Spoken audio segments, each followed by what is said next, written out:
আমি জনাব ইলা ইয়াসমিনকে তার বক্তব্য পেশ করার জন্য বিনীত অনুরোধ জানাচ্ছি।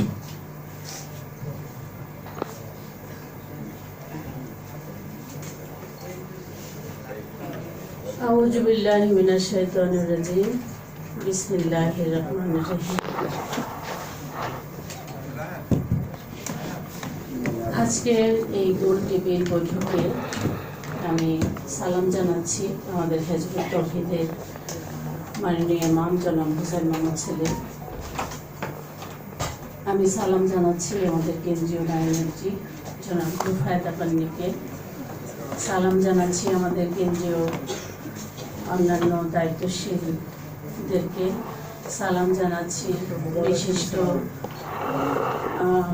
বিচারপতি ইমদাদুল হক স্যারকে এবং অন্যান্য যারা অতিথিবৃন্দ আছেন, সিনিয়র অ্যাডভোকেট আছেন, সাংবাদিকবৃন্দ আছেন, সবার প্রতি আমি সালাম জানাচ্ছি এবং তার সাথে আমাদের এই অনুষ্ঠানে আসার জন্য সবাইকে ধন্যবাদ জানাচ্ছি। আজকের এই প্রতিবাদ্য বিষয় হচ্ছে মানব অধিকার, বাক স্বাধীনতা ও ন্যায় বিচার। আসলে এই প্রসঙ্গটি একটা দেশের জনগণের, প্রত্যেকটা নাগরিকের, নারী পুরুষ যুবক শ্রেণী থেকে সবার একটা সাধারণ প্রত্যাশা একটা রাষ্ট্রের কাছে, একটা দেশের সরকারের কাছে, যে তারা বাক স্বাধীনতা পাবে, তারা ন্যায় বিচার পাবে, তারা তাদের মৌলিক অধিকারগুলো পাবে, তারা শান্তিতে বসবাস করবে। এটাই স্বাভাবিক তাদের চাওয়া থাকে। আমরা আসলে এত বছরে, স্বাধীনতার 54 বছরে আমরা দেখি নাই এই মানুষ তাদের এই মৌলিক চাহিদাগুলো পূরণ করেছে। আমরা ন্যায় বিচার পাই নাই, আমরা বাক স্বাধীনতা পাই নাই। এটি একটি দুঃখজনক বিষয়। তারপরেও আমি আজকে যে বিষয়ে কথা বলবো সেটি হচ্ছে ন্যায় বিচার প্রসঙ্গে। আমরা ইসলাম কেন চাচ্ছি এবং প্রকৃত ইসলামে আল্লাহর বিধান প্রতিষ্ঠা করার মাধ্যমে আমরা আমাদের জনগণের শান্তি, বাক স্বাধীনতা ফিরে পাবো, সেটা কেন আমরা চাচ্ছি সেটার একটা পটভূমি নিশ্চয়ই আছে, সেটার একটা কারণ আছে, সবাইকে জানতে হবে। 2016 সালে আমাদের হেজবুত তৌহিদের মাননীয় ইমামের বাড়িতে একটি মসজিদ নির্মাণকে কেন্দ্র করে একটি মসজিদ নির্মাণ হচ্ছিল। সেখানে আমাদের অনেক ভাইরা যান স্বেচ্ছায় শ্রম দিতে। সেখানে আমার ছোট ভাইও গিয়েছিল মসজিদ নির্মাণ কাজে স্বেচ্ছায় শ্রম দিতে। আপনারা জানেন মসজিদ নির্মাণ কাজ সেটা একটা মানুষের আবেগ, অনুভূতি, ধর্মীয় অনুভূতির ব্যাপার।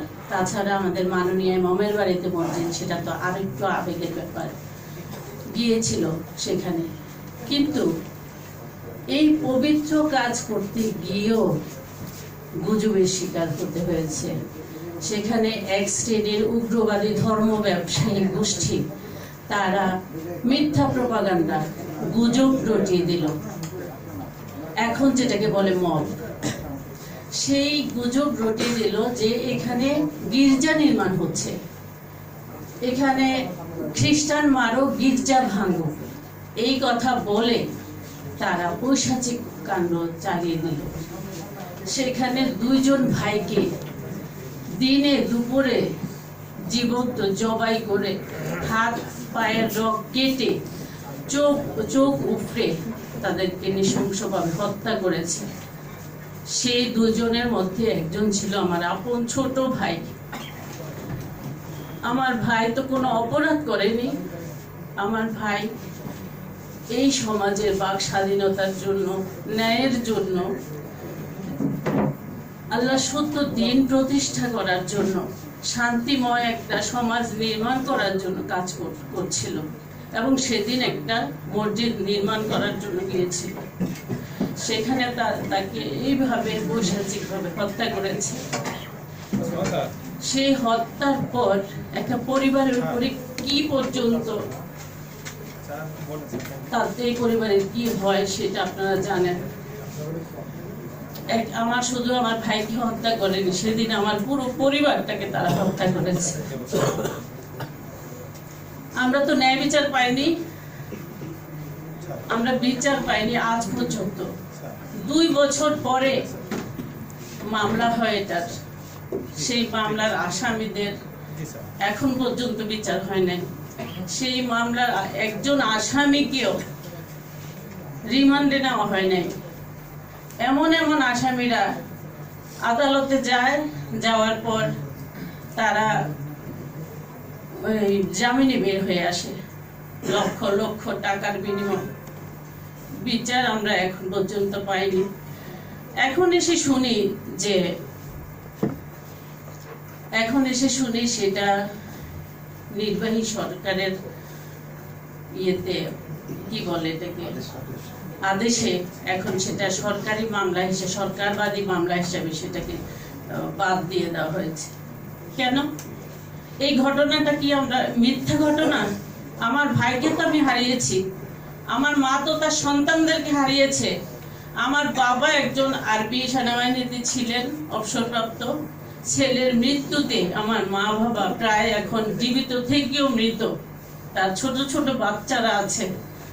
আমার বাবা মা এখনো বেঁচে আছে হয়তো সন্তানের বিচারের জন্য, কিন্তু আজ পর্যন্ত আমরা বিচার পাইনি। এই মামলাটাকে রাজনৈতিক যারা সরকার ছিল তাদের রাজনৈতিক অভিসন্ধি, রাজনৈতিকভাবে তারা এটাকে নিজেদের মতো করে ব্যবহার করেছে। সেটা তো আমাদের দোষ নয়। আমি এই পর্যায়ে বলতে চাই যে এখনো আমাদের আইন উপদেষ্টা আসিফ নজরুল সাহেব আছেন। আমরা যে এই মামলাটার যাদেরকে পরিকল্পিতভাবে আসামি করা হয়েছে, বিগত আওয়ামী লীগ সরকার আসামি করেছিল, তাদেরকে বের করে দিক মামলা থেকে, কিন্তু মূল যারা আসামি তাদের বিচার করা হোক। এখানে আপনারা যারা আছেন বিচারক, তাদের কাছে আমার এই দাবি।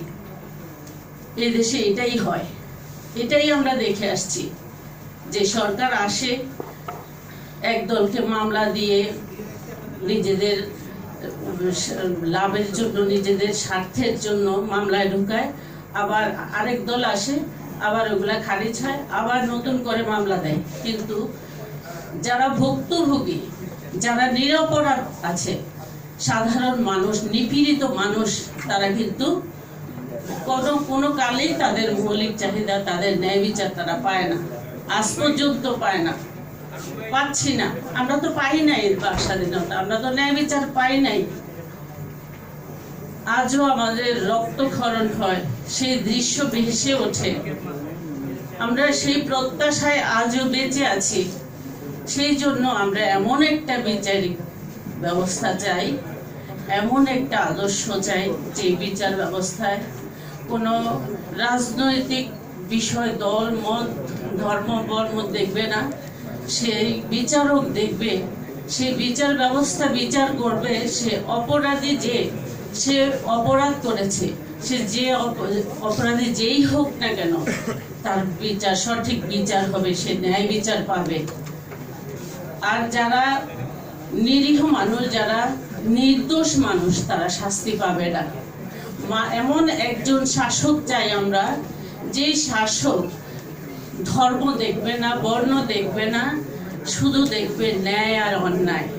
প্রত্যেকটা মানুষ তাদের মৌলিক অধিকার পাবে, বাক স্বাধীনতা পাবে, তাদের অধিকার আদায় করতে পারবে। এখনকার মতো মানুষ আন্দোলন করতে হবে না, রাস্তায় নামতে হবে না, নারীদের অধিকার নিয়ে মাঠে নামতে হবে না। আমরা হিজবুত তৌহিদ সেই প্রস্তাবনাটাই দিয়ে যাচ্ছি, সেই আদর্শটাই উপস্থাপন করেছি। আপনারা অবশ্যই আমাদের এই কথাগুলো শুনবেন আর আমার জন্য দোয়া করবেন। আমার ভাইকে হত্যা করেছে তাই বলে আমি অন্যায়ের কাছে আপোষ করব না, তাই বলে যুগে যুগে একটি দল দাঁড়াইতে হয়েছে। নিজেদের জীবন সম্পদ দিয়ে আমরা কাজ করছি এই সমাজের মানুষগুলো যেন সত্যিকার অর্থে মানুষ হিসেবে বাঁচে, সত্যিকার অর্থে নিরাপত্তা পায়, সত্যিকার অর্থে শান্তিতে বসবাস করতে পারে। আমি সেই প্রত্যাশা নিয়ে আমার সংক্ষিপ্ত বক্তব্য শেষ করছি। আল্লাহ হাফেজ। সালামু আলাইকুম। ধন্যবাদ খুবই আবেগঘন একটি বর্ণনা আলোচনা শুনলাম। বক্তব্য রাখার জন্য আমাদের মাঝে বক্তব্য রাখছিলেন অধ্যক্ষ জনাব ইলা ইয়াসমিন, হিজবুত তাওহীদ আন্দোলনের কেন্দ্রীয় কমিটির সাংস্কৃতিক বিষয়ক সম্পাদক। আমারও সম্মানিত অতিথিবৃন্দ, ইতিমধ্যেই আমাদের মাঝে উপস্থিত হয়েছেন ন্যায় বিচার পাইনি, বরং জাতীয়তাবাদী আইনজীবী ফোরামের কেন্দ্রীয় কমিটির সম্মানিত সহসভাপতি আসলে রাষ্ট্র জনাব কার? গোলাম এটাই প্রশ্ন। মোহাম্মদ চৌধুরী আলাল, অ্যাডভোকেট গোলাম